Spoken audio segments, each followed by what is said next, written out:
Hi, everybody, and welcome. Today is May 24th. Today is the last, basically, lecture in terms of content. There will be more problem sessions, but as I mentioned before, I'd rather do those during during the lab sessions, because we don't really have any labs, and the lab sessions are very extended. So when we meet next time around on Wednesday, we're going to meet at 2 o'clock. Excuse me. And that is probably going to be our last meeting, because after that, on Monday, we don't have any class anyway. But on Wednesday after that, I'm planning on having our second midterm online. So basically, I urge you guys to attend this today, of course, and Wednesday, this coming Wednesday. And then the week after that is going to be our finals week, basically. So this is how it's laying out, how things are basically coming together. So today, we're going to basically solve Maxwell's equations. This is what we've been doing all along, basically building them up from the day we started, actually. Way back on our first time when we met was February 17th. We introduced Coulomb's law, and then after that Coulomb's law, we came up with Gauss's law. In Gauss's law, we later on identified it as actually this is the first equation of Maxwell, to be honest with you. Then we moved along, and then at some point we introduced the magnetic field. And the magnetic field, when we try to express in terms of a form that looks like Gauss's law, the left-hand side actually, or the right-hand side is always zero, and that's because there are no monopoles. Then we came up with Ampere's law to find the magnetic field. And today we're going to discover that Ampere's law, there is something the matter with it. Actually, it's not correct in a sense that we have to fix it. And that's what Maxwell actually fixed it. And then later on became Maxwell-Ampere's law. And at the end, we also discovered Faraday's law. So let me summarize what we did so far. We're going to pick it up from this point, and we're going to go to free space where there are no charges and there are no currents, and then we're going to solve Maxwell's equations. Once we have the solution for Maxwell's equations, we're going to find the energy density, the one that we've been talking about all along. The first time we saw it when we did a capacitor, and then the second for the electric field. And the second time when we looked at it actually was when we were doing the inductor. We found also an energy density for the magnetic field. So we're going to take these two concepts and connect them together, because we're going to find the electric field and magnetic field from Maxwell's equations in vacuum. I mean, in free space. Okay. And once we do that, we're going to come up with an interesting concept called the pointing vector. We're going to take that one to calculate, among other things, the 3 P's. So today is the day of the 3 P's, okay? And there is no avoiding this 3 P's. P for pressure, P for power, and P for momentum. So all of these 3 P's will be together. So I'll try to make a convention here to write them slightly different so that you guys hopefully keep tab of these things. So I urge you guys, you start, right away, that you go and grab your piece of paper and pen and start working, and not only a single piece of paper, probably a lot of them, because it's going to be a lengthy, basically, discussions. And as I promised, this is probably the last derivations we're going to be doing in this class. So let me share with you the screen and start from where we started, the first day when we met. And I remember I asked, the first question is, what did you learn from physics 4A? And all of you basically put it in the terms of F equals to MA. So this is basically the main thing that came up from that class. MA is M dV over dt if you want to, or M, the second derivative of the position vector in spectral time. So this is for the physics 4A. This is the main thing that you guys learned from physics 4A. Then we said, okay, we're going to discover a new force. And at the end, once we discover that it looked like this, so the force that we really need to work with is QE, when I have an electric field and a charge that is inside an electric field. And if it happened to also be moving inside the magnetic field, it's going to be subject to this force. So this is Lorentz force. The point being, from this Lorentz force, if I find an E and a B, I plug it into this equation, and now I go back to physics 4a. So take this one and plug it in there. How do I find the electric field? Well, the electric field is kind of complicated a little bit. You need some work to find it. Gauss's law gives me the electric field, really, because it says that the flux of the magnetic field over a closed surface, the electric field, I'm sorry, the flux of the electric field over a closed surface. So the S in here, or the A in here, represents the area, okay? The element of the area, and there is a surface in here. I'm gonna use the symbol S for the surface, okay? This is a closed surface. How do I know it's closed? Because of this notation that we use. Is equal to basically the sum of all of the charges enclosed. So normally this is a triple volume, surface over a volume for all of the charges enclosed. So technically this is a volume integral divided by epsilon naught, because I'm taking the vacuum. So I'm writing it, it looks like it's complicated, and it is a little bit. How many C's in here? One C, I don't know. Okay. So the point being in here is that this volume really is the same thing that is that is enclosed by the surface. Okay. So the notation for it is this one. So all of this is just symbols, okay? So don't be bugged with the symbols. So this area surface encloses V. This is the symbol for that, okay? So this is Gauss's law. Basically, symbolically also, we wrote the same law as the divergence of the electric field is equal to the charge enclosed divided by epsilon. We could have written it this way, okay? So this is law number one. So that to some extent gives me how the electric field diverges of an area. So if I find a flow of an electric field somewhere, that is a measure of how much charge is enclosed inside. So this is Gauss's law. And we have had it even in an exam, okay? And I know I'm writing it in this form, and it looks horrible, and it is. But we're going to make it easy, okay? We're going to make this problem a lot easier than this, because the curl in general is a complicated vector that involves the partial derivative with respect to x, and the partial derivative with respect to y, and the partial derivative with respect to z. And it's a vector, okay? So assuming that this is like a dot product, so this operation is the derivative of ex with respect to x, and so on and so forth, okay? This is the first law. Then we went to the magnetic field, and the first thing that we discovered when it comes to the magnetic field is the magnetic field does not have a flux, does not flow over a closed surface. Because if I take this integral over any closed surface, it's going to be zero, because the magnetic field will go around and come back, okay? So if I take a surface in here, this is a 3D surface, by the way. I mean, it's like an enclosure.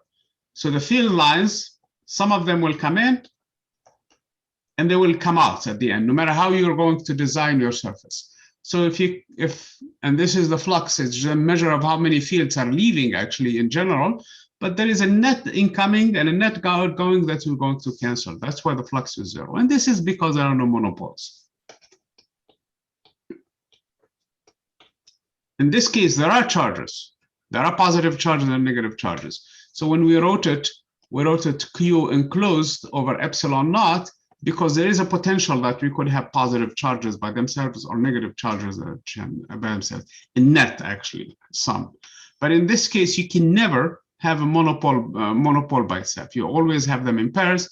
Therefore, this is identical to this law, with the exception that the other side is always zero, no matter what you do to it for the magnetic field. Symbolically also, in a local version, I can write it in the similar fashion as before, that this integral is zero, okay? I mean, this divergence is zero. In other words, the magnetic field never diverges, it always curls. As a matter of fact, Faraday's law, Faraday-Lenz law,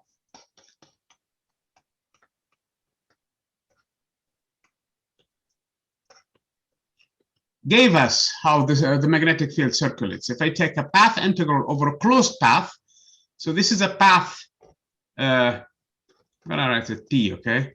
P usually for points, so I'm gonna write the whole thing. Path of BDL over that path is simply equal to, this is not Faraday's law, I'm sorry. Faraday's law has to do with the circulation of the electric field that is generated by the, so this is the path of the EDL actually, and this one is actually the EMF. Okay, this must be equal to minus. So this is a weird electric field because it's actually circulating, and it's because it's induced by a magnetic field that is actually circulating. This flux is actually, if you guys remember, it's just the integral. This is an open integral of BdA. Again, we can take this curl using Stokes' theorem and convert it into a curl of E. So the curl of E, and this one becomes a double integral, and it's going to match this double integral. And since the integrands are true all the time, so this derivative will go to the B field. And since the B field can potentially depend on position too, so I have to take the partial derivatives. I'm just writing the stuff that we did so far, everything. So this is Faraday's Lenz's law. Lenz has the minus sign in the whole thing, okay? So this is the EMF that is generated by flux of the magnetic field that is changing in and out and things like that. So this is basically the same rewrite of everything, okay? So far, what we have is the divergence, or how the electric field flow, and it flows in this fashion according to this law. We have how the magnetic field flows, and it never does. That's what the zero on the other side says.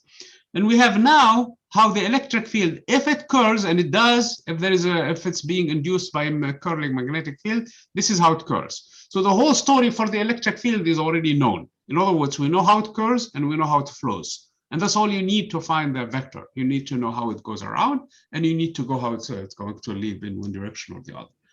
So basically, electric field is well defined. Now we need to find the same thing, and that is Ampere's law, actually. And I know I left Ampere's law in the last, because I'm going to correct it because it's not correct. Okay, so I'm going to leave space in here.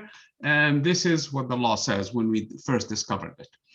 It says that the circulation of the magnetic field over a closed path, by the way, this path and this surface are related. In other words, this surface S, this path actually circles that same surface, okay, in the same notation that I used for the volume and how it's related to that. So the circulation of the magnetic field now over a closed path is equal to mu naught times the currents enclosed. I'm going to add something in here to fix a problem, and I'll tell you what the problem that needs to be fixed right away. Let me give you what the problem is. Imagine with me that we have a capacitor. This is actually the argument due to Mr. Maxwell, okay? So you have a current right now building a charge. So there is a current going inside the capacitor, putting charges in here and taking charges from this side. So it's the same current, okay? So you have a capacitor. Now you ask, what is the magnetic field in this point, for example? Well, it's easy. All you have to do is use a right-hand rule, and the magnetic field actually is going to come out of that point according to the right-hand rule. The current is moving this way, so the magnetic field is going to go this way, and it's going to circulate along this circle of radius, whatever that distance is. In other words, we found it to be actually B is equal to be mu naught I divided by 2 pi r, where r is this radius. Okay, that's what we found actually a long time ago from chapter 27. So we can find actually the magnetic field in that point, and we can find its direction, and there is no problem with it. So the circulation, according to this path of BDL, is simply, since this is a mu naught I, okay? Mu naught I, because I call this current I.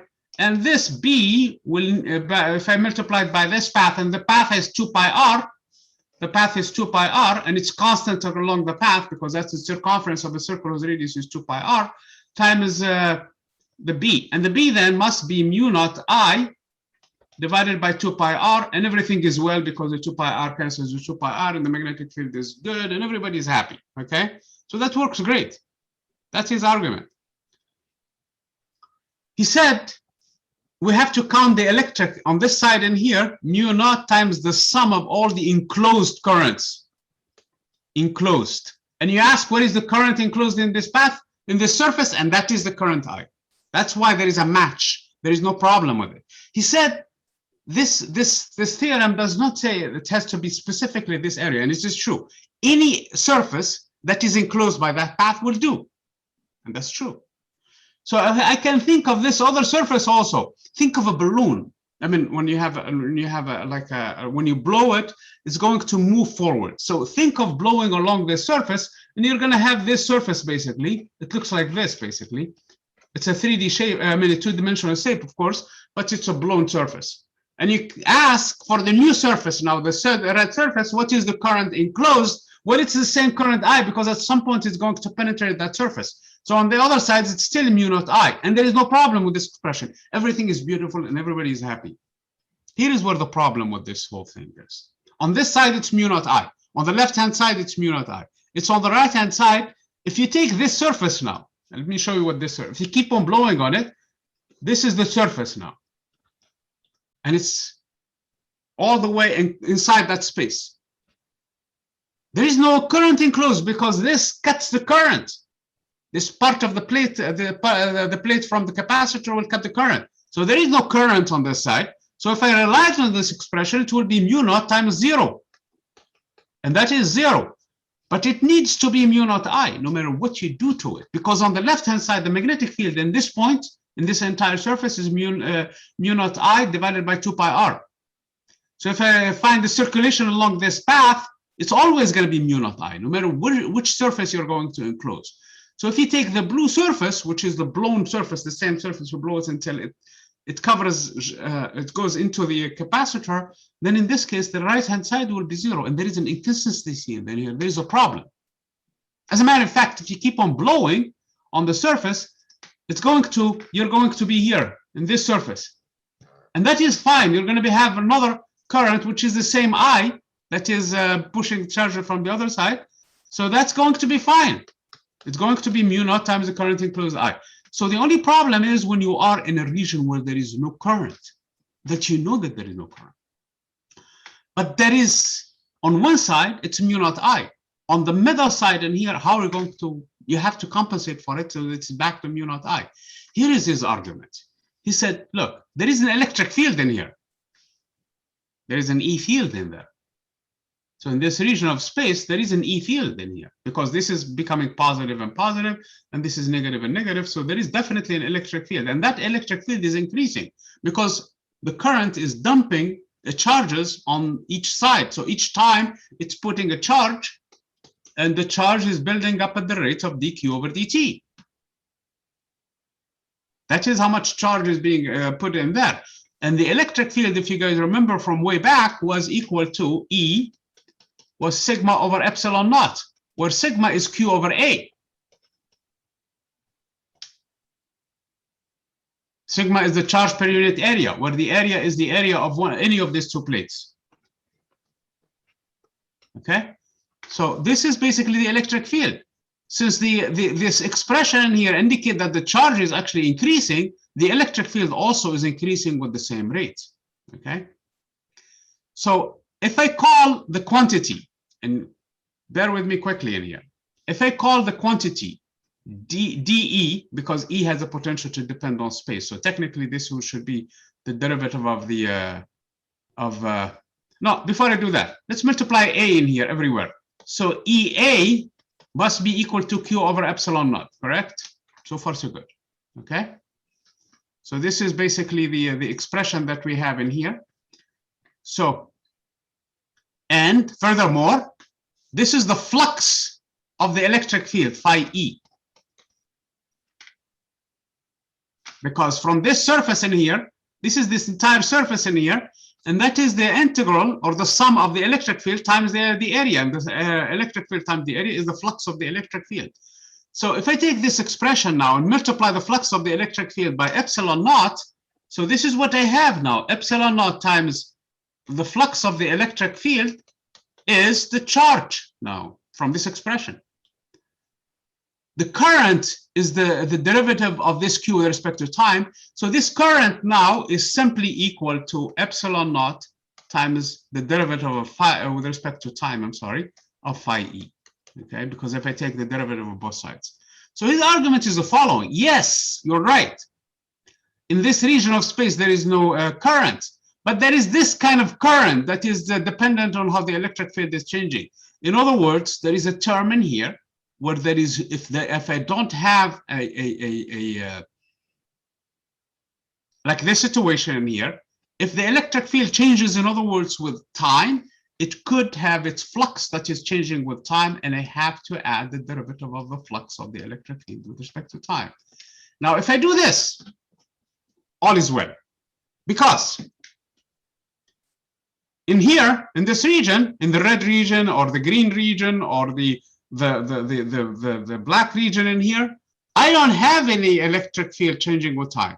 So the only term that appeared in this expression is mu naught I, and outside also is mu naught I, because I don't have an electric field. But in this region, I have an electric field, but I don't have an I. So this term will be 0. This term will be 0, but this term will give me a value that if I take its derivative, it's going to give me the same I.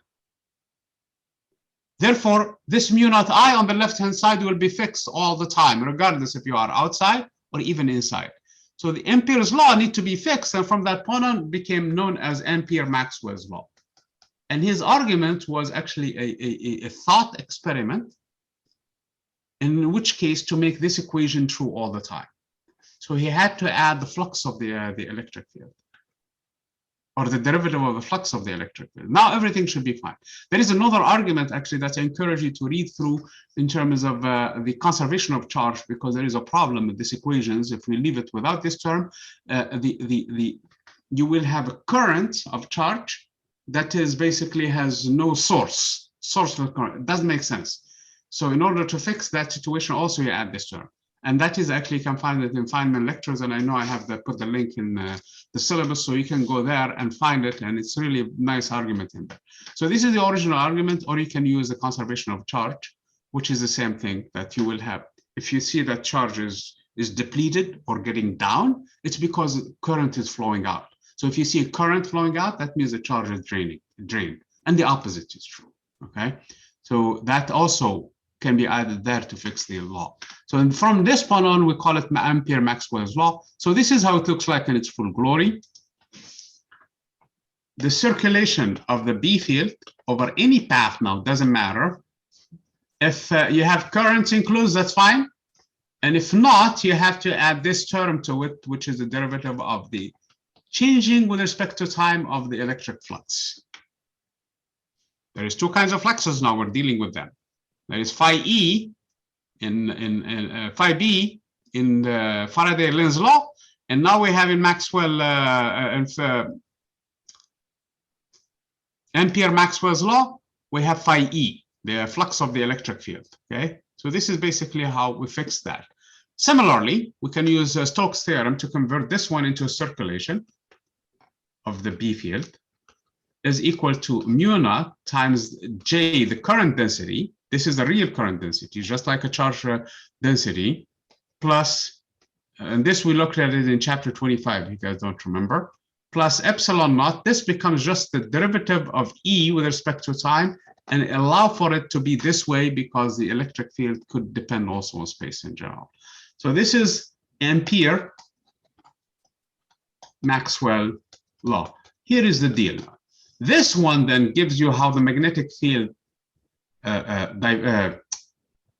circulates.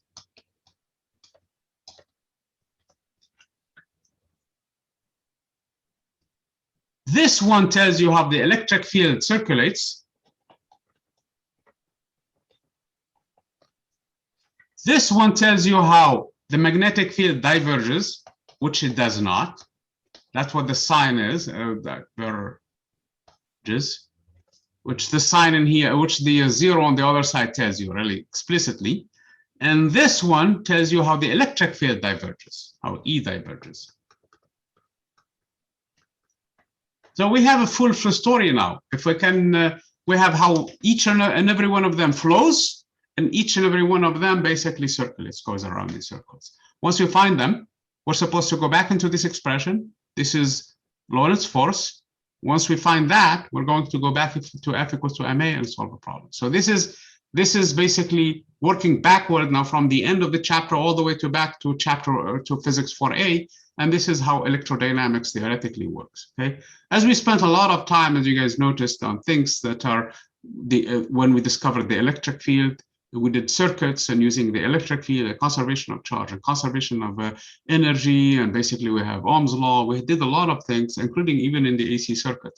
I did not introduce, and this book does not introduce for a purpose, something called the magnetic potential. And that is a vector, actually. It's a little bit outside of the scope of this course, but hopefully you guys, if you see it in the literature, you're not too scared from it, and then you move on with this stuff in here, okay? Anyway, so I'm going to put them all in one place now and see what happens. And it's a good idea to practice writing them. So the first equation basically tells me, the divergence of the electric field is equal to rho over epsilon naught. The second one basically tells me the divergence of the magnetic field is always 0. The third one tells me the curl of the electric field. Actually, this is the last one. No, this is the second one. Faraday's lens. Faraday we discovered it last. Faraday lens we discovered it last.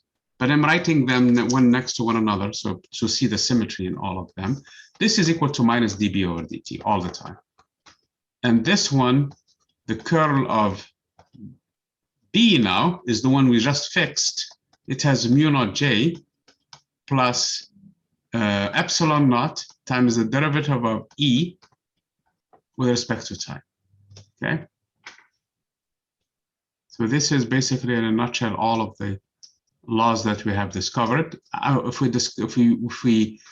we have the electric field and the magnetic field, then we're in business. Here is the deal. We're going to go to free space.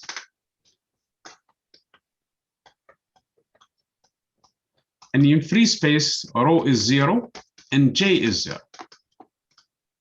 Which means this term, these are called Maxwell's equations. Okay. So if we put that, then this is how the equations look like, and they are more symmetrical now. You have the divergence of the electric field 0. The divergence of the magnetic field is always 0, whether you're in free space or not. And the curl of the electric field is minus dB over dt. And the curl, did I forget mu naught in here somewhere? Yeah. In here, there is a mu naught that will appear. There is a mu naught that is multiplying this. I'm sorry, this is wrong. You have to multiply mu naught in here everywhere. Okay? You have to multiply by mu naught in here. So this is a mu naught times, because remember, there is a mu naught times current. I cannot have the current by itself in here. It's always mu naught times the current. So in here, the argument that all I made in here was just to recover I. So this is I now, which is epsilon times the derivative with respect to time of the flux of the electric field. So now I have to multiply it by mu naught to recover my current. So I have a mu naught in this expression, actually. Similar to this mu naught times the current density. Okay, and this will act like a current density. As a matter of fact, Maxwell called this current the displacement current. It has a long story with it, and he actually believed that somehow there is a current flowing in here of charges in space and so on and so forth. Obviously, you cannot. It's not true. Okay, it's just the electric field that is changing with time, and that yields the same thing. Anyway, so the last expression then, having made that correction, hopefully you guys did too, is the curl of the magnetic field is equal to simply mu naught epsilon naught, the derivative of the electric field with respect to time. These equations are hard to write and hard to solve, even as, I mean, they're not 100% hard, but at least they're going to have a messy, long calculation. So this is what we're going to do. We're going to call the polarization is basically the direction of E. And we're going to make it simple so that the electric field is polarized along the x-axis. In other words, I have an x component of the electric field only in the x direction. In other words, this vector is Ex I hat. That's it. It has no y correct. So think of it that you're in it through a polarizer, and at the end, the electric field has only one component. So it's easy in a sense, okay? So that immediately tells me, since the electric field has no other components other than that one, that this basically derivative with respect to x of Ex is equal to 0. That means Ex does not depend on x, because this expression in here, if you guys remember, is the derivative. The curl is really the derivative of, let's say it is for E, is the derivative of Ex with respect to x, plus the derivative of Ey with respect to y, plus the derivative of Ez with respect to z. And I just made the assumption that all of my electric field is along the x direction. So this is 0, and this is 0. So that means this is, which is equal to 0, that means Ex is constant. And that constant, since we are, this can only be true if we are in free space, if we are far removed from any foreign sources of charges. And since we are far removed from any charges, we expect this constant to be 0, because this is the undisturbed,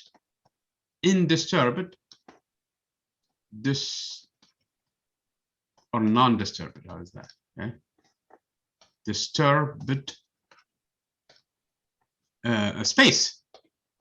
So we don't expect any residual electric field to be there by itself, okay? Unless it has some, it came from somewhere. I mean, this is a constant, so we're going to take it to be 0. So that's basically, that means Ex with respect, I'm sorry, with respect to, yeah, what did I do in here? With respect to x, sorry, this is not true. It's constant with respect to x, because this is a partial derivative with respect to x. That means that it does not depend on x, that's all. Because its derivative with respect to x is 0, that means it does not depend on x, okay? It depends probably on y and z and t, because we have the other variables in here, that's still in there. So since it does not depend on x, I'm going to assume that it depends both on y and z. Furthermore, I'm going to make a simplification, another simplification, to make this problem easy, okay? So I'm going to say, assume that E actually depend only, or Ex depend only on Z and T, okay? Because we know it does not depend on X, but in order to, and without any loss of generality, we're going to take only one direction. So it's basically, what we're left with in this case is just the Y and Z, because it does not depend on x, because the derivative of this thing, this is basically the divergence. These two terms are 0 by choice of the polarization. And this term now is a consequence of the fact that we are in free space. So that means Ex does not depend on x. Now at the end, it could depend on a combination of a y and z, but I'm going to take that combination to be the new z direction, and whatever is left. So basically I do a rotation of the axis, okay? So that is how we're going to, at the end up with just a single variable that depends on it with respect to space, and we still have time. And we cannot put the time 0, because if we put the time 0 here and 0 here, we will have all of the equations equal to 0, and that means that we really don't have any electric field or magnetic field. And since we're expecting them to exist, so we're going to leave time alone. So we're not going to remove time. So E depends only on space and through Z, and time by itself. The same thing. I'm going to make the same transformation now for the magnetic field, because the magnetic field is going to be, let me pick up one of these equations in here, okay? This one, Faraday-Lenz law, and write it along any of the directions. Let me first of all rewrite the curl, okay? The curl in general is I, this is the curl, okay, of something. Let's call it the curl of some vector. And let's call this vector, I don't want to call the vector V, because we have the velocity and we have, I'm going to pick up a vector in here. Oops. What happened in here? Let's delete that. And let's delete this too. So let's call the vector of the curl of AB, let's call it C, okay? Because we don't have any vector C in our next in here. I know I could have written the vector A, but there is the area. I don't want it to be confused. So this is any vector, any. Okay. Remember, it's equal to I, J, K, because we need this thing in here. Okay. The derivative with respect to X, the derivative with respect to Y, the derivative with respect to Z, and the vector C itself, X, CY, and CZ. This is the formula we're going to write. And this is basically, its X component is just this determinant in here. So it's the derivative of CZ with respect to Y minus the derivative of C. And believe me, it's going to be simplified, okay, before we're done with this one. CY with respect to Z. And in here, we have the derivative of CX with respect to Z minus the derivative of CZ with respect to X.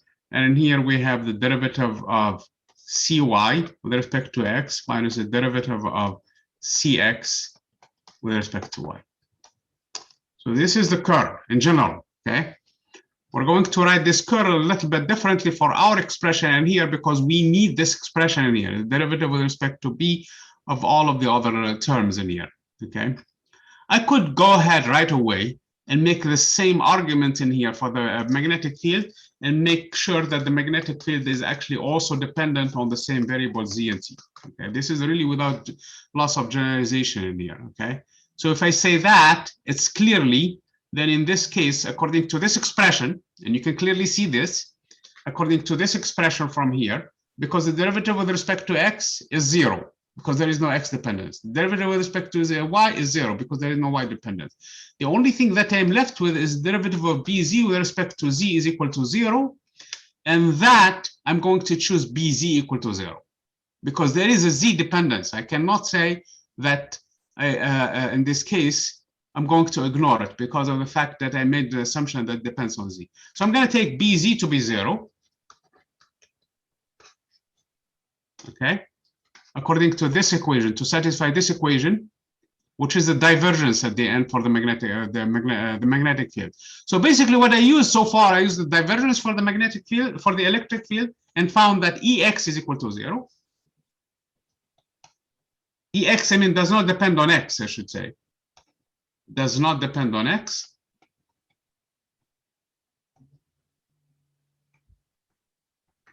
And this one tells me actually BZ equal to 0. Let's see this one, what it tells me more, okay? If I take this expression now for the magnetic field, obviously the left-hand side only has an EX in it,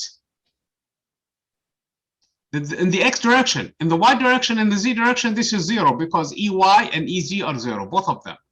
So if I write it in the Y direction, there is no, because we're taking the derivative of B now, there is no term in here with respect to X. So the only term that has in here is a derivative of BX with respect to 0, with respect to Z. So this is how the expression according to the curve would look like. So the derivative of BX with respect to Z, and that is the only variable in here, because the second term in here, which is a derivative of BZ with respect to X is 0, because B does not depend on X, must be equal to, according to this expression, mu naught epsilon naught times the derivative, since this is the Y direction,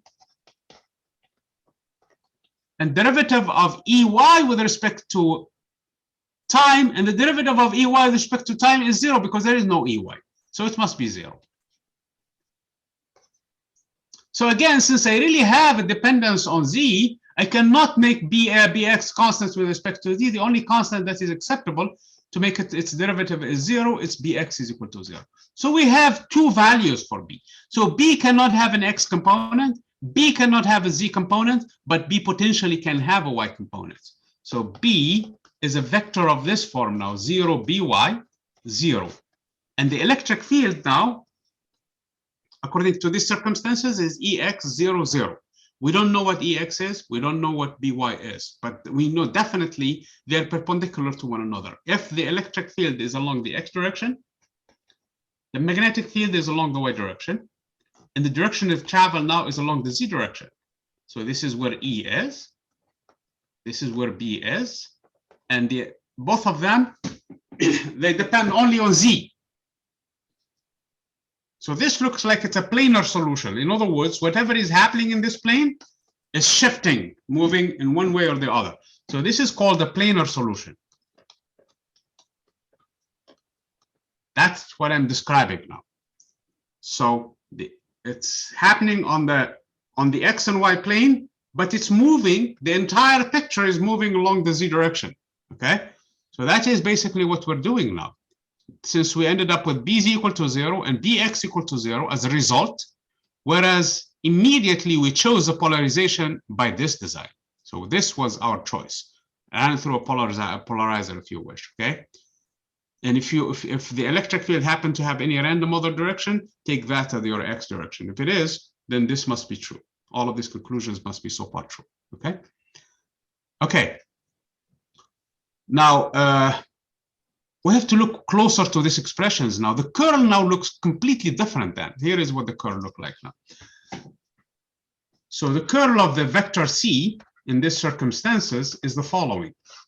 I, J, K. The only term that I have in here is actually the derivative with respect to Z, because there is no X and Y dependence in these terms in here. Both of them depend only on Z, okay? Both of them depend on Z. So the other two terms are 0. And then furthermore, the vector C can be anything like this now, because both the electric field and the magnetic field depend on two variables in it. But both of them have no Z components, if you guys notice. This one has 0 components on this Z direction, and the other one by choice also is Z direction. So this is basically how the curve will resolve then. The X component will be 0 times 0 minus this derivative. So this becomes simply minus the derivative of Cy with respect to Z. And this, the second term will become positive actually, because you're going to have to apply the rules in here. The derivative of Cy, the derivative of Cx now with respect to Z. And the last derivative is going to be 0 because both of them have 0. So this is how the curl will reduce, becomes a lot simpler according to these constraints that we put on the problem. So let's write, the first one we're going to write is Faraday-Lenz law. So Faraday-Lenz law becomes simpler then. Faraday-Lenz law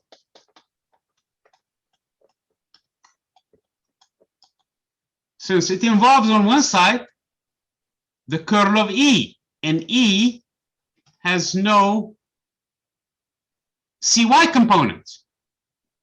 So it's going to basically simply become 0. Now I have the derivative of Ex with respect to Z, and I have 0.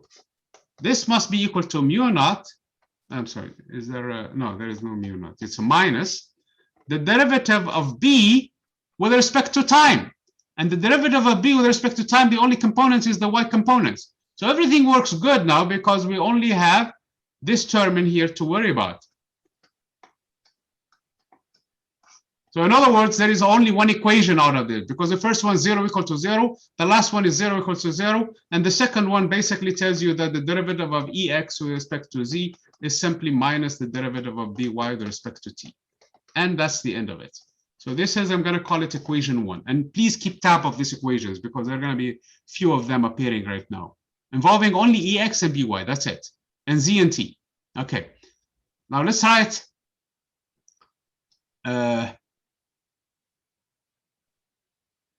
this equation, the new version of Ampere's law. So it's going to give me the curl of B, and the curl of B, remember B has no component with the exception of By.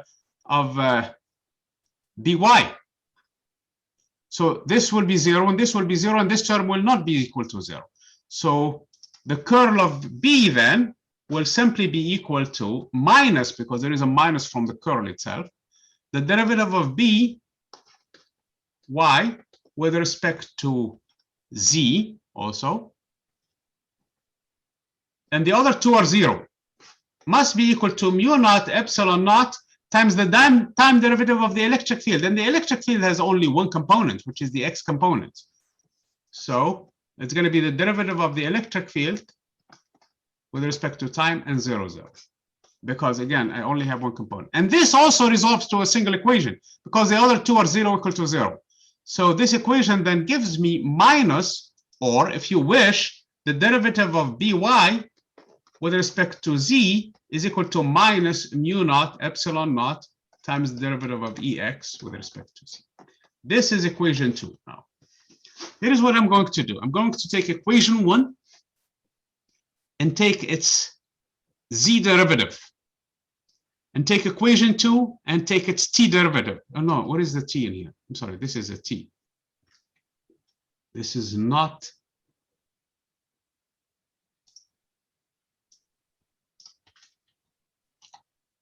We have a t in there.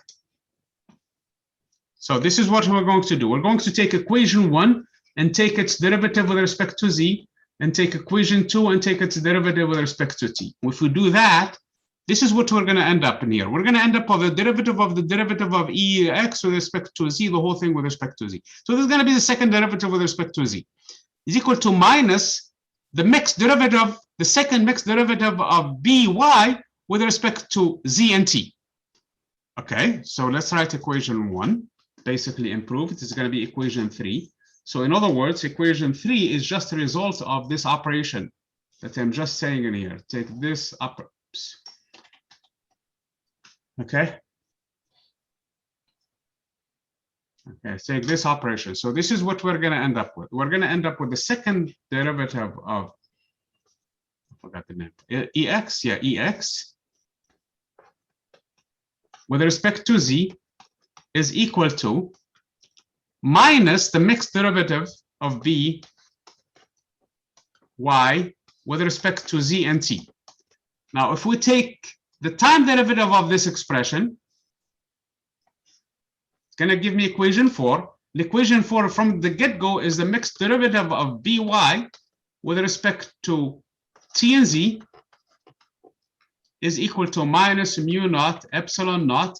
Now, if I take this derivative with respect to t, I will end up with the second derivative with respect to t in here. Obviously, the mixed derivative doesn't care which order you do it, because t and z are independent variables. So if you take one and then the other, or the other and then the one, it's the same thing, because both t and z are independent variables. They vary on their own. They're not dependent on where the order of derivation becomes important. So in this case, this then equals to minus this, which is plus that term. The minus and the minus cancel. And then the equation from when you combine 3 and 4, it gives me straight away the second derivative of ex with respect to z is equal to mu naught epsilon naught, the second derivative of ex with respect to t. So what the purpose of this whole thing was to get rid of that, because each and every one of them was not an equation by itself. The first equation involves ex and by, and the second equation by and ex, and we really have to have an equation for only one variable by itself. And this is the equation that we have, and this is a wave equation. This we saw it in physics 4C, and this is actually on the like the string wave equation, where we saw that in that case the second derivative of y, which was the displacement on the string, with respect to x, actually that's a symbol we used there, was equal to 1 over v squared, or actually v squared on the other side, times the temporal derivative, okay, where v was equal to, where v is the speed wave of the wave. So when we did this string, and we did also the sound there, same thing for the sound, where this v was the speed of sound. So it looks like this is the speed with which these things are moving. So the speed c now of this object, c is equal to 1 over square root of mu naught epsilon naught, simply. Because if I move it to the other side, it's going to be 1 over mu naught epsilon naught, and that is c squared. So if I plug in the numbers for c that we know, and remember, 1 over 4 pi epsilon naught was equal to what? 8.98. I'm looking at the exact number, okay? 755, 775, or 755, I'm sorry, times 10 to the power 9. This is the exact number, okay, in SI. And mu naught is equal to 4 pi times 10 to the negative 7. If I plug in these numbers in here, this is this value in here. It's going to be equal to, first of all, the 4 pi, and because epsilon naught then will become, and this is one thing that you guys fell into in the exam. Hopefully that mistake will not repeat again. 8 times 9, 8, 7, 55, 10 to the power 9. And if I plug in epsilon times mu naught, the 4 pi and the 4 pi cancel. Clearly they do. Now the only thing that I will be left with is 1 over square root of this term in the denominator, 8.98755, 10 to the power 9. And in the numerator will be 10 to the negative 7. If you punch in these numbers on your calculator, you're going to find something interesting that immediately grabbed the attention of everybody, including Maxwell himself. So let me stop sharing. Stop share. And share. I'm going to plug in the numbers in here because it's an interesting result. I mean, I know we know what it is now, but at least so that you guys, come on. I hate it when this program freezes.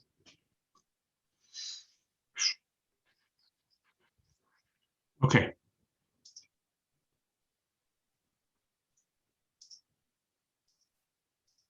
Okay, so what do we have in here? I have 1 over 1, I mean 1 over square root of 10 to the power negative 7 divided by open parentheses 8.98755 times 10 to the power 9, and close the parentheses and close the second parentheses and hold it in. As a matter of fact, 2.99 or 299,972,428, and that is the speed of light. That is exactly the speed of light. Symbolically, we write it usually 3 times 10 to the power 8, because 2.9979 is approximately 3. Okay, so this is actually the speed of light. So what these waves are, did I share with you that too? Share. I want this. So this is the speed of light, basically. So this is, for all practical purposes, 3 times 10 to the power 8 meters per second. So this is the speed of light all along. So this waves for the electric field, and it's the same equation, by the way. If you do the other way around, if instead you take the time derivative of this one,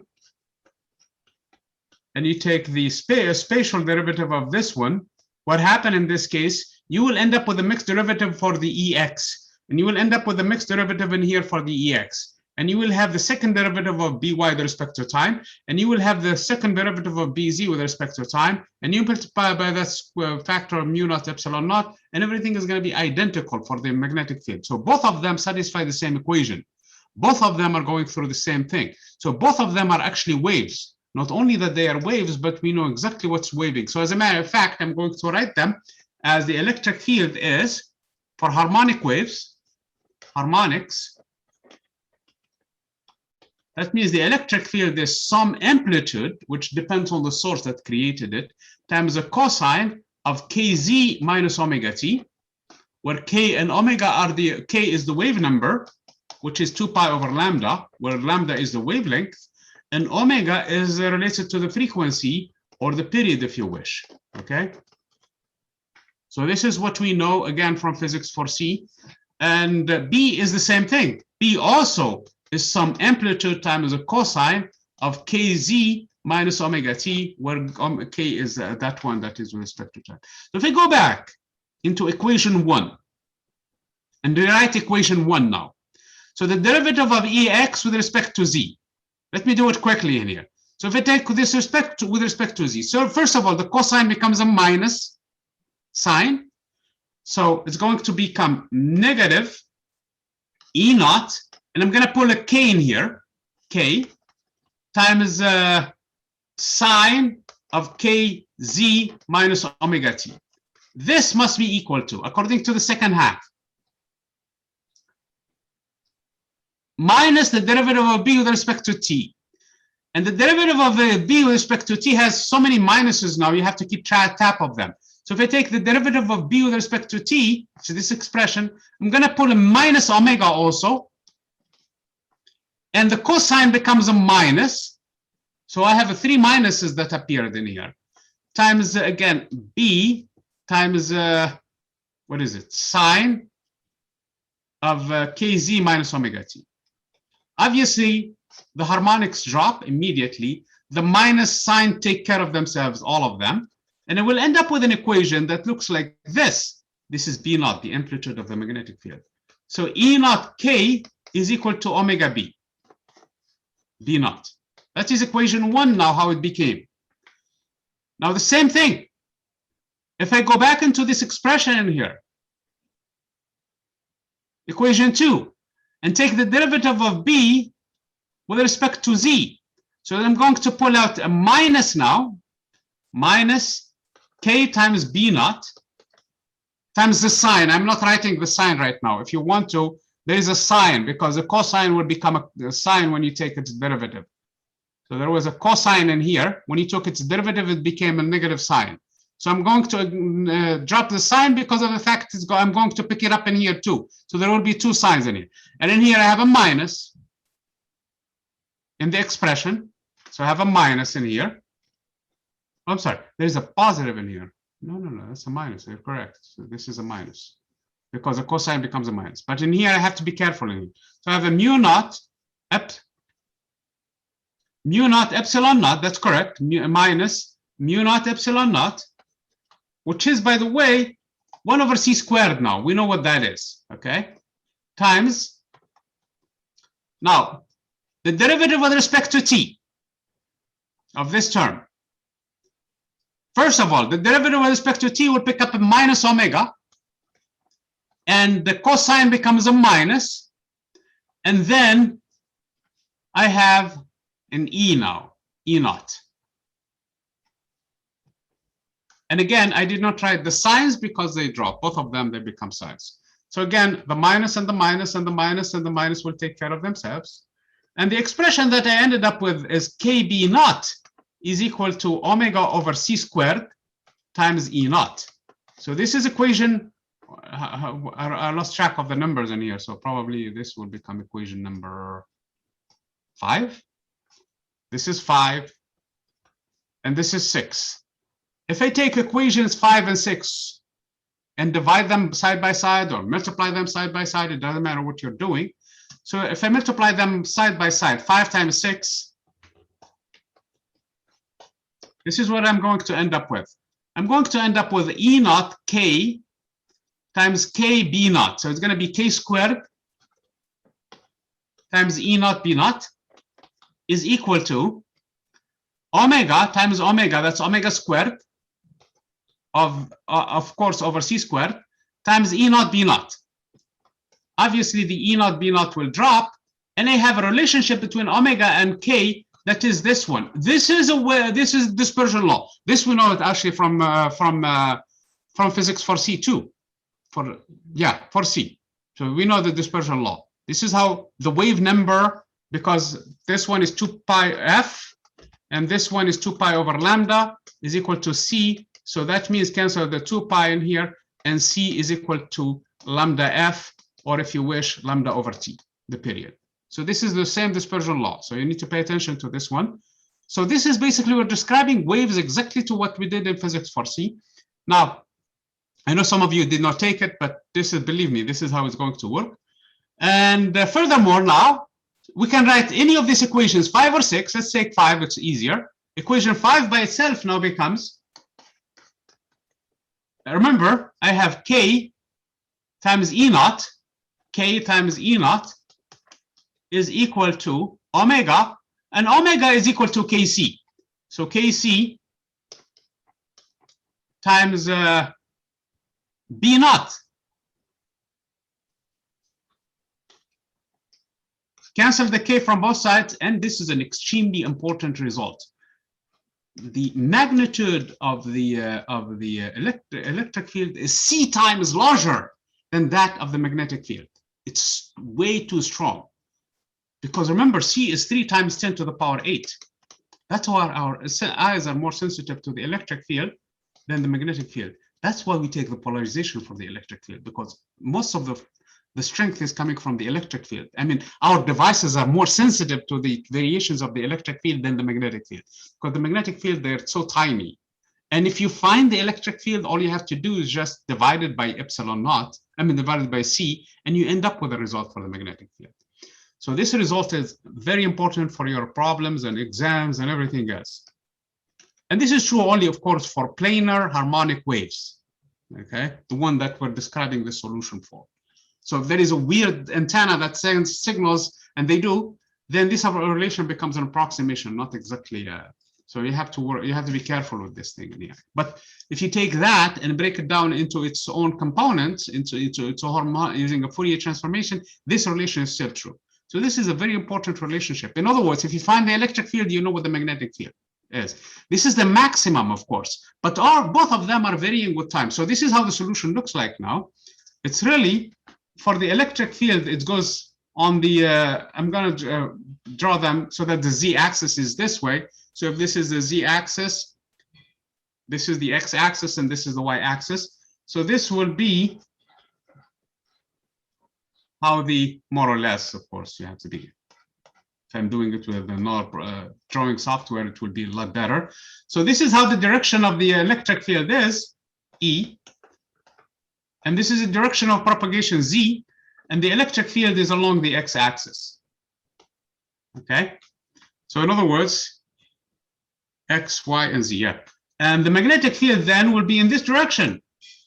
So this will be my y-axis, and the magnetic field will be also oscillating in the same fashion,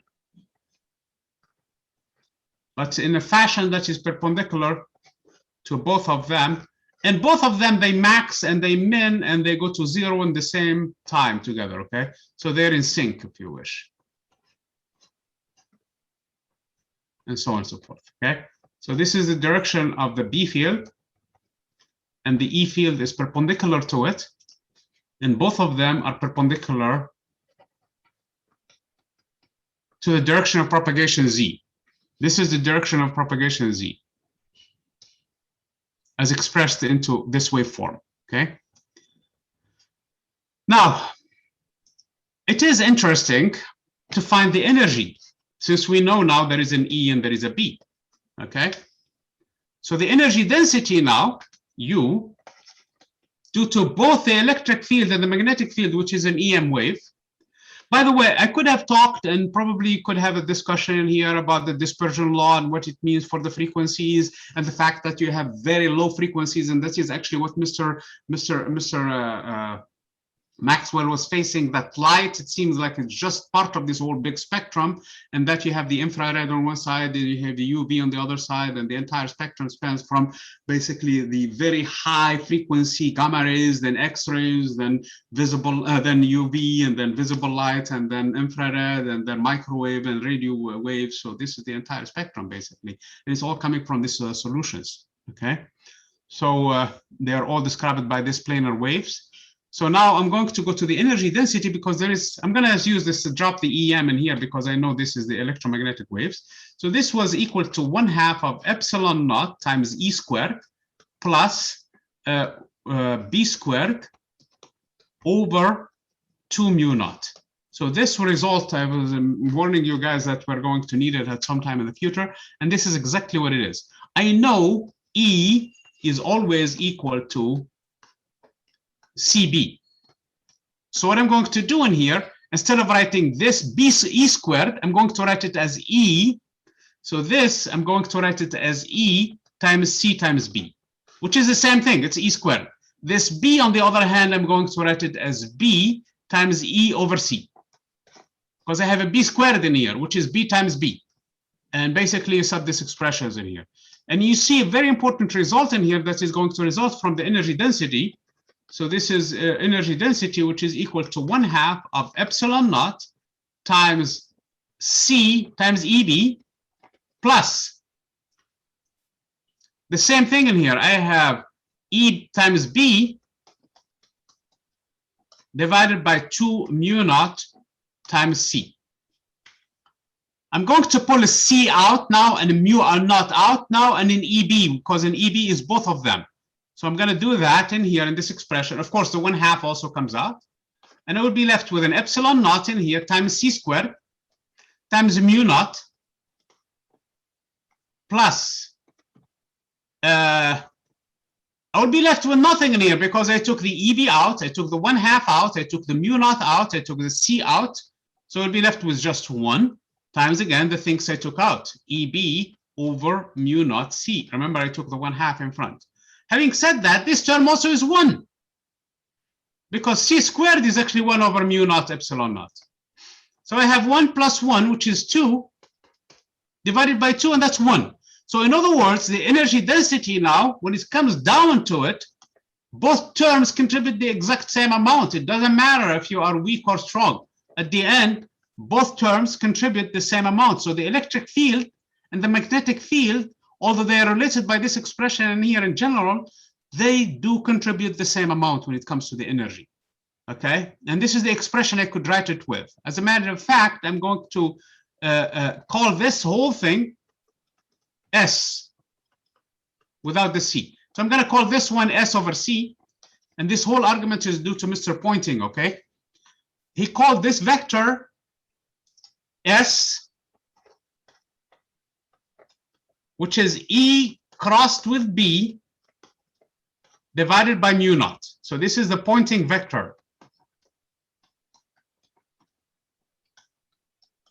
by his inventor, Mr. Pointing.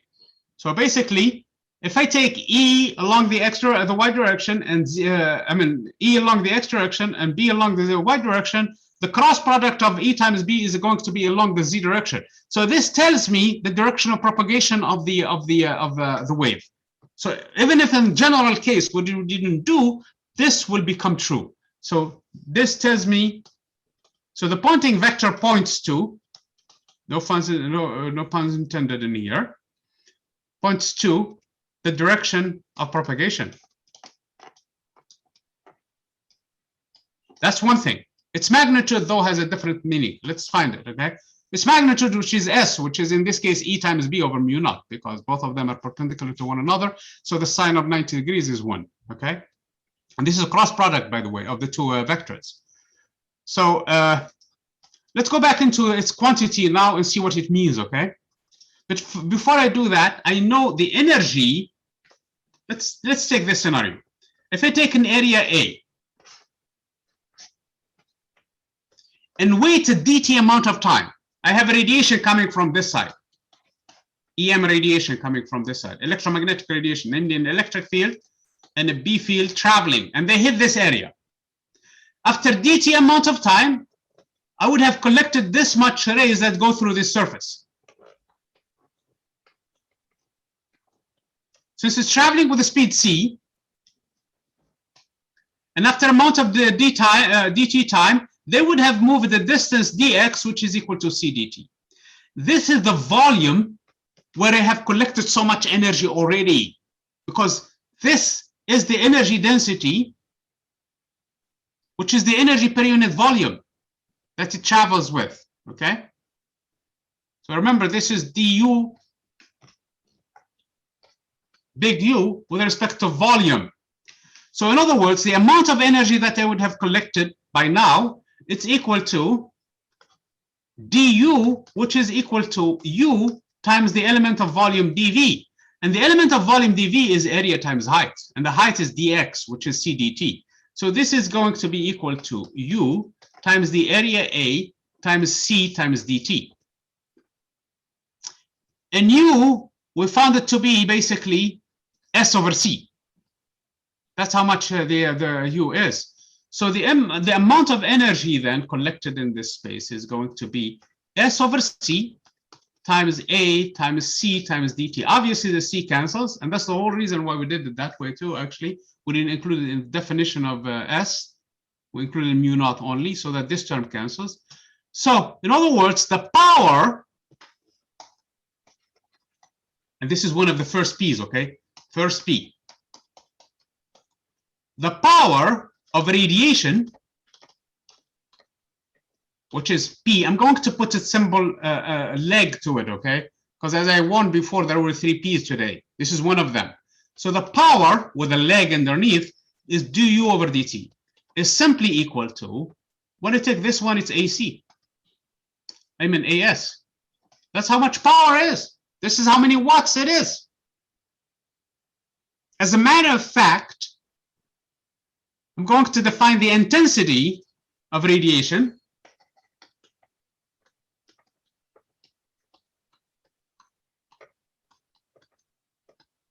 as basically the average I, it's the average power per unit area.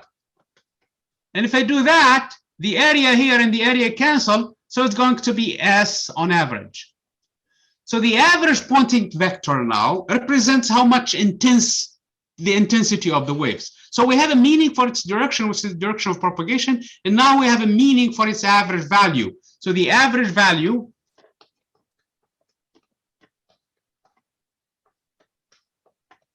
of the Poynting vector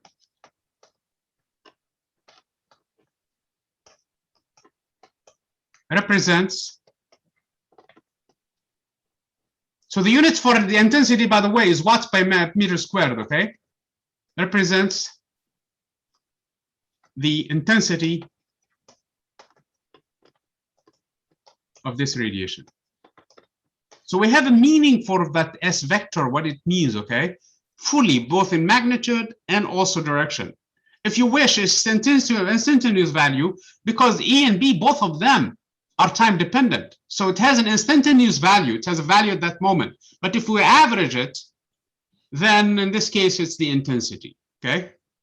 Otherwise, you can take its instantaneous value and you will have it too. So now we have both the power, which is AS in terms of the Poynting vector, and we also have the intensity. And sometimes you work with your problem backward, you're given the intensity and you would want to find the Poynting vector, you can do. And then from there, you're going to find the electric field and the magnetic field. Like for example, and we're going to do a lot of examples. So please allow me to finish this. I know we're probably going to be running a little bit late. So let me finish this last 2 points in here, and then we're done with this chapter. Sounds good? Yes. Okay, very good. So let me finish now these things in here. So let me go back into another expression that is probably from physics 4D, actually. And there is an argument that Mr. Maxwell, it was a very long argument, but it's much easier to make the argument based on physics 4D, namely that the energy is for basically light, because it doesn't have any mass. It's basically equal to the second P now. The second P, and the second P is going to be like this, P times C. This is the momentum. And you're wondering how in the world light has momentum, because the momentum is mass times velocity. Well, light is made up of tiny particles called photons, and photons have no rest mass, but they have a relativistic mass because they're moving with energy. So this is the essence of it. That's physics 4D, okay? I know I'm throwing a lot of concepts from different classes to you guys, and we started with physics. This is the day where all of the physics has come together too. For A, for B, for C, and for D. We started with for A for the top in here, in our realm of physics 4D. But again, there is a long argument for it that Mr. Maxwell put together there, but it's more of not a solid grounds, if you wish, as this one in here. Okay. So again, this is the momentum now. So light can have a momentum, and this is the concept for it. So now if I take the derivative of u with respect to time, which is the power, by the way, so du with respect to time is simply equal to c times the dp with respect to t. And this is the derivative of the momentum with respect to time. So in other words, this expression in here, this is the power p, by the way. Okay. So the power and the rate at which the momentum is changing with time we have an expression for it through this one. As a matter of fact, this is, according to physics 4A, is the force. There is another way of rewriting Newton's second law of motion using this expression. So the force, now we're dropping the second P that we introduced, namely that of the momentum, is equal. And I don't have any control over these P's, and they appear. And even in textbooks, they warn you to keep tab of your notations in here. So it's going to be P, the power, over C. Okay. And if you remember the power, what is the power in here? The power is AS. So this becomes A times S divided by C. Here is your third P of the day. And the third P is the pressure. And this has no leg, has no curly head either. So this is a normal P that I'm writing in here. So I have to keep tab of how I did them. So the power, I gave it a leg. The pressure, I mean the momentum, I gave it a tail, like a ponytail. And the P is a normal P for the pressure. So this is your pressure. It's just force over area. And the force over area from this expression is just S over C. So this is the pressure. This is the radiation pressure. Let me explain what that means. If you have a surface in here, in the way, an actual physical surface now, and if the radiation is going to hit it in here, it's going to impact it with this force over that area. That is how much pressure you're going to have. Okay. If this material absorbs the radiation, if this material reflects the radiation, the change in momentum is equal to twice as much. So for a reflective material, so this is for an absorbing material actually,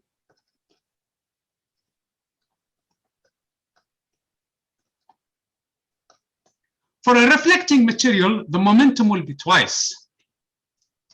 That is basically the impulse that one is going to be. Because you hit it and it bounces off. And you did those problems, I remember you must have done them in physics 4A. When you hit something and you come back, the recoil now will be twice as much because of conservation of momentum. So it's going to be 2 times. Okay. So in this case, for a reflecting material,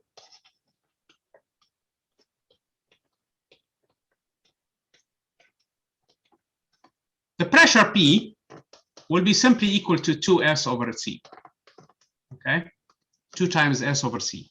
In general, though, in general, the pressure P is given by 1 plus R times S over C, where R is the coefficient of reflection, the rate of reflection. R is the rate of reflection. Some books use the letter F, because we have another F in these problems, and I have seen it where students get confused in the exams and use the frequency for it. So I'm using the R in here, the rate of reflection. In other words, a perfectly absorbing material will have R is equal to 0.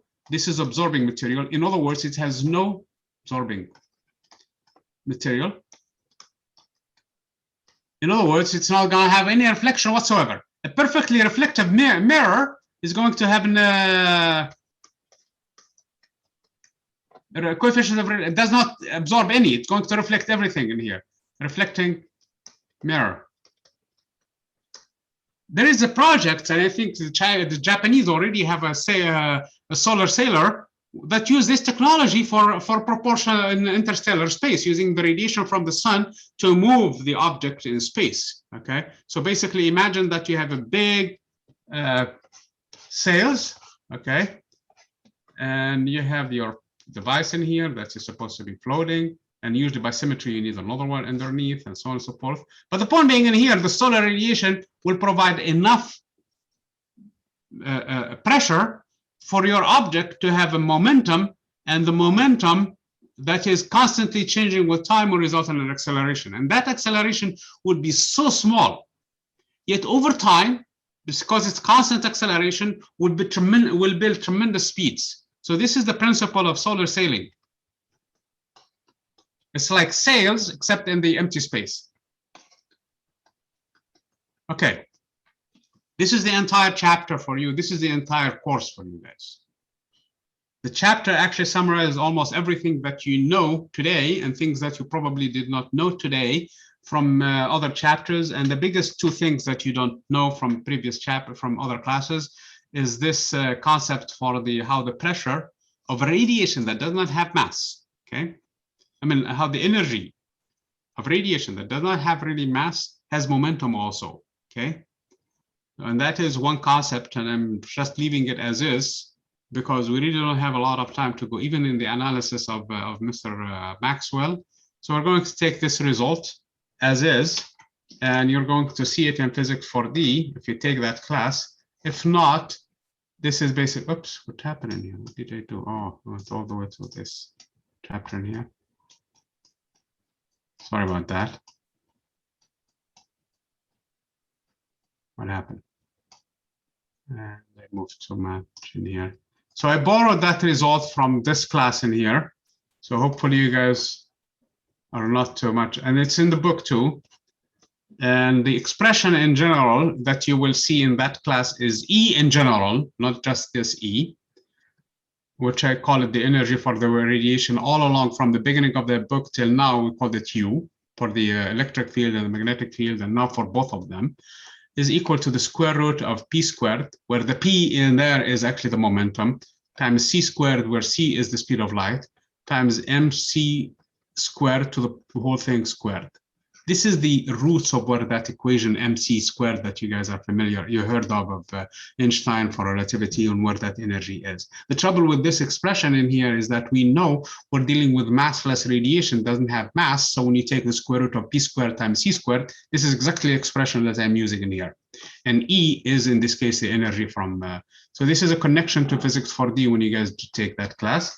And I also borrowed another concept to from Physics 4C, and Physics 4C actually, you should have done this one in here, okay. The wave equation. The wave equation is really a big deal in here, and the arguments for it, and probably we'll do enough problems so that this becomes obvious, okay. I think we will have enough problems that this equation is from Physics 4D, okay, 4C, okay. That when you see this equation, you know that you're dealing with a wave, and you know the wave speed. Okay, it's this one. This is the speed of the wave. Its square root actually is the speed of the wave. That's why we took the square root of 1 over epsilon naught mu naught. And then we actually solved Maxwell's equations in a special circumstance. In a special circumstance, first of all, we are in free space. Second, we took a specific direction for the polarization to make our life easy. If we didn't take that, then this is the polarization is in the x-axis. In general, the polarization could be in a combination of the x-axis and the y-axis. The electric field will always be perpendicular to the direction of propagation and does not depend on that direction. So in this case, it will not, how should I say? It will not have components along those directions, I should say, okay? So in this case, if the direction of propagation is z, no matter what, it will have a zero component along the z, and the same thing for the magnetic field. They don't depend on that.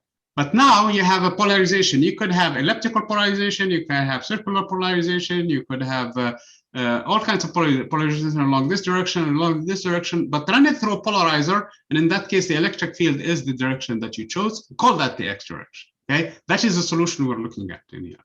So in general, if we really treated this problem, especially from a more advanced course, it could have all kinds of components and make it even harder for us to write and work with. So believe me, this is a lot simpler than what it could have been. So, but before we do that, I summarized everything up to now what we know, and then we found that there is something the matter with one equation, and that is in this scenario that we had to fix first. And if we didn't fix that, we would not have this wave equations at all. The solution would not make sense at all. So this is in a nutshell, chapter 32 for you guys. I hope to see you guys on Wednesday at 2 o'clock. 2 o'clock is the lab session. And I want to sit there with you guys and go through as many problems from this chapter as possible and start planning for the exams, because we're not going to be able to meet on Monday because it's a holiday, but we should be able to, I'm planning actually the second midterm to be next week toward the end. So I'm hoping to have you guys ready on this Wednesday, first of all, to hammer all of the examples that we need to hammer from this chapter. And you will see how easy it is once you find S and once you find I and once you find these things, that this becomes just a matter of answering these things and using one or the other formulas basically that you do have from this chapter. And this chapter is important when it comes to your exam, okay? So it's important for your exam. Do not miss Wednesday at 2 o'clock, okay? So since, as I said before, we're going to have a noon class. I know it's 1 minute late. I'm sorry. I'm going to cut it very short. Since we do that, we're going to just have the meeting for the lab, and we take as much time as we need. Unless we're sick and tired of this chapter, then we call it a day. Make sense to everybody? Yes. And quick question. So speaking of important, what are the most important chapters to focus on for the exam? Like the ones to focus on? That's a very good question. Can we do it, ask that on Wednesday? Yeah, we can do that on Wednesday. Because we are a minute behind. I mean, we are running into actually outside of the allotted time. All right. Okay. So I see you guys Wednesday at 2 o'clock. Sounds good. See you then. Sounds good. Bye-bye. Okay, bye.